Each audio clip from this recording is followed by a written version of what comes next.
Hari ini Jawa Pos Radar Kediri kedatangan tamu istimewa. Ya, beliau adalah Bapak Dr. Insinyur Wahyu Hidayat. Ya, selamat berjumpa di Radar Kediri, Mas. Mas Bois atau Mas Wali nih panggilannya. Ya, selamat datang di Radar Kediri. Ya, Pak Bois ya, Pak Bois. Pak Bois ini sapaan akrab dari Bapak Dr. Insinyur Wahyu Hidayat, Wali Kota Malang.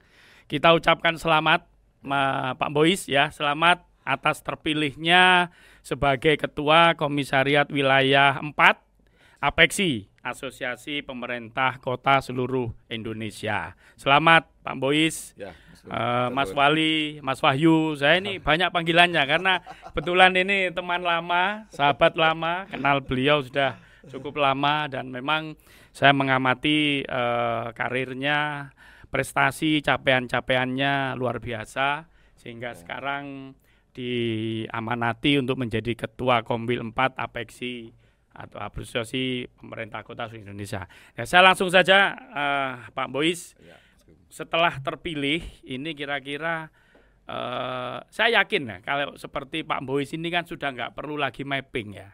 Karena pengalaman di birokrasi sudah cukup lama, kemudian pernah juga sebelum jadi wali kota adalah PJ ya, PJ, kemudian pernah jadi sekda juga, artinya begitu sekarang dipercaya sebagai ketua Komwil 4 APEKSI, ini kan sudah tidak perlu lagi mapping. Kira-kira nanti bentuk tancap gasnya itu seperti apa kira-kira?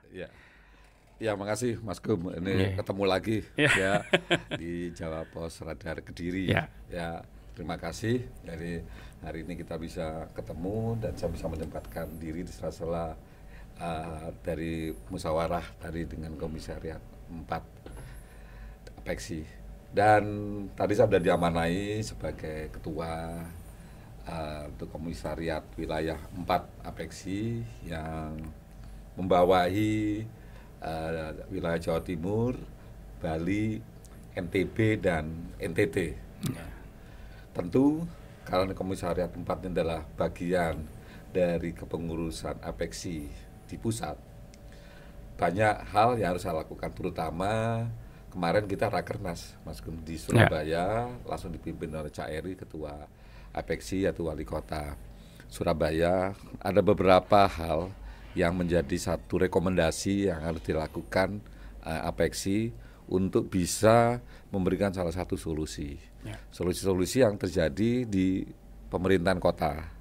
Dan itu menjadi satu kegiatan karena aspirasi dari anggota, yaitu wali kota ataupun wakil wali kota seluruh Indonesia. Karena selama ini banyak hal yang harus kita selesaikan. Nah, karena ini adalah bagian dari itu, pertama yang menjadi program utama saya tentu memperjuangkan dan menanyakan kepada pusat, juga kepada kepemerintahan terkait dengan rekomendasi tersebut, agar saya bisa memberikan penjelasan sebagai tindak lanjut rekomendasi tersebut di anggota-anggota saya di Komisariat Wilayah. Yang akan ditanyakan ke pusat itu apa misalnya? Jadi ada 10 secara umum. Itu pertama ya terkait dengan bagaimana permasalahan infrastruktur perkotaan yang ada di selama ini. Apakah itu sampah, kemudian apakah itu terkait juga dengan pemanfaatan sumber daya alam, infrastruktur macet segala macam, banjir dan lain-lain. Kemudian yang lain-lain ini juga terkait juga bagaimana pola penganggaran, bagaimana kemandirian fiskal, kemudian juga bagaimana kota-kota di Indonesia ini kan ada yang tinggi, menengah dan rendah ya.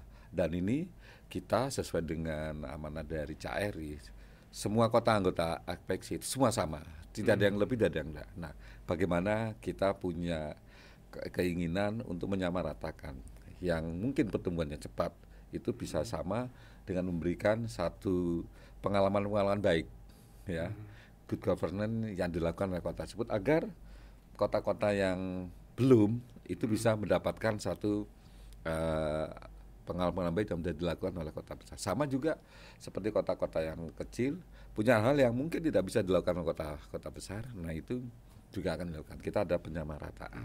Nah itulah inti dari beberapa rekomendasi yang nanti karena saya ada ke komisar tempat, saya akan perjuangkan agar saya bisa berikan kepada anggota-anggota saya. Ya. Kalau saya lihat Pak Bois ini di wilayah 4 ini Jatim, Bali, NTT, NTB. Betul. Ini barometer Indonesia semua ini.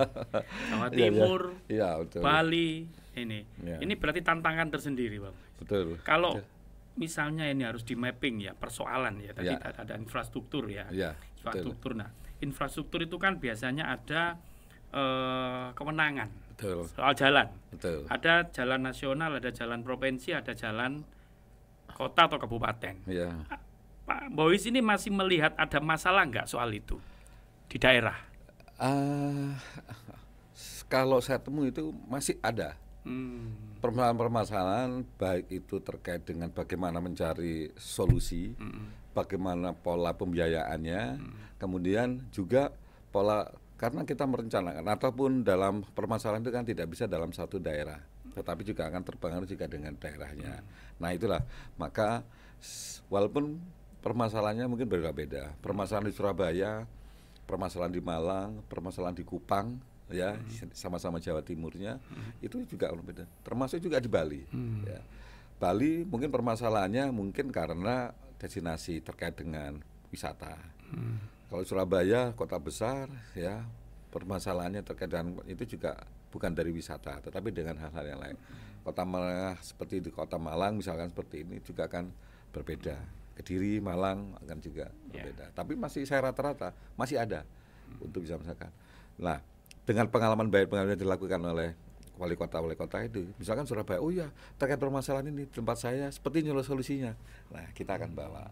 Ini terkait dengan solusi. Tetapi kalau terkait dengan regulasi, kebijakan, nah kita harus tidak akan bisa menyelesaikan kalau tidak ada kaitannya dengan pusat. Akses ke pusat itu kan tidak semudah yang ini kan. Misalnya kota kecil mau ke pusat bisa jadi oleh pusat dilihat wah mungkin tidak terlalu signifikan kalau permasalahannya diselesaikan. Nah, tapi kita dalam apeksi semua sama kita akan selesaikan. Jadi istilahnya kalau ini gendong gindit gitu gendong gindit. Jadi kota yang lebih gitu, kota yang lebih ini akan mendorong kota yang misalnya kurang dalam beberapa bidang. Betul. Baik, kalau misalnya ini problematika di pemerintahan yang sekarang ini kan salah satunya adalah program-program nasional yang itu menjadi visi misi dari Pak Prabowo dan Mas Gibran ini kan harus dilaksanakan di daerah. Misalnya kayak sekolah rakyat, makan bergizi gratis, kemudian program strategis nasional, efisiensi. Nah ini kan pasti ada dinamika pelaksanaan di daerah. Pak Bois sendiri ini sebagai wali kota Malang misalnya, menyikapi program-program seperti itu dilaksanakan di wilayahnya Pak Bois ini, kira-kira ada kendala, atau kalau itu ada kendala kira-kira sudah menemukan formulanya nggak kira-kira itu? Nah itu kan kebijakan-kebijakan yang strategis oleh Bapak Presiden saat ini itu masuk dalam program strategis nasional, jadi PSN. PSN adalah program strategis nasional yang harus dilakukan oleh semua pemerintah kota kabupaten. Nah untuk itulah Kota Malang, karena itu program nasional, program strategis nasional harus dilakukan, dan itu akan dievaluasi progresnya, permasalahannya seperti apa, solusinya seperti apa, termasuk juga sampai dengan saat ini sudah berapa persen yang dilakukan. Jadi kita kebetulan Kota Malang ini dalam program strategis nasional tersebut kita bisa mengikuti, ada peluang besar untuk bisa kita lakukan. Contoh misalkan program makanan bergizi gratis, itu kita sudah ada SPPG yang sudah ada di Kota Malang, termasuk SPPG juga itu? SPPG itu apa? Itu jadi semacam stasiun untuk peningkatan gizi. Jadi tempat yang untuk memasak dan lain-lain. Nah dari situ kita sudah lakukan, kemarin juga ada hadir. Kemudian yang terbaru kemarin kebetulan Kota Malang untuk sekolah rakyat kita masuk dalam tahap 1A. 1A itu berarti kemarin sudah ditetapkan tanggal 14 Juli kemarin sudah kita lakukan ya untuk sekolah rakyat. Dan kemudian juga cek kesehatan gratis. Nah, itu juga ada kita lakukan. Banyak lagi yang sebetulnya menjadi satu program prioritas nasional, menjadi perintah dari Bapak Presiden. Alhamdulillah kita lakukan. Nah, dalam apeksi ini ada beberapa daerah yang kesulitan. Karena di daerahnya di wilayah 4 ini ya. Ya, di wilayah 4 ada. Tadi sempat kita diskusikan ya. Contoh seperti tadi yang menyampaikan itu ada satu daerah yang mengalami kesulitan untuk bisa merealisasikan tersebut. Nah, kita sebagai sebagai daerah-daerah yang sudah dapat melaksanakan, kita duduk bersama, kita memberikan solusi. Caranya seperti ini. Sharing pengalaman. Ya. Karena mau tidak mau namanya program strategis nasional itu harus dilakukan. Karena akan dimantau terus. Apabila belum, karena apa? Apabila masih lambat, kenapa? Ya. Gitu. Nah, itu kita akan selalu cari solusi. Baik, Pak Bois, ini sayang sekali kita dibatasi waktu. Ya, sebetulnya banyak yang ingin kita eksplorasi. Betul. Mungkin ini kita tahap pertama dulu, kita penjajakan seperti ini, nanti kita bisa lanjutkan di podcast selanjutnya. Intinya kalau tadi saya boleh menggarisbawahi bahwa apeksi ini kan dibentuk adalah supaya satu, ada saling koordinasi antar kota yang ada di seluruh Indonesia. Karena sekarang ini kan di era otonomi daerah, di era demokratisasi politik, ini kan tantangannya ini kan kompleks. Misalnya kepala daerah yang beda partai, itu kan juga kompleksitas tersendiri. Kemudian kewenangan tadi, soal kewenangan pusat, kewenangan provinsi, ini juga kompleksitas tersendiri. Karena itu apeksi ini dibentuk adalah untuk menetralisir berbagai macam persoalan yang kompleks itu ya Pak Bois.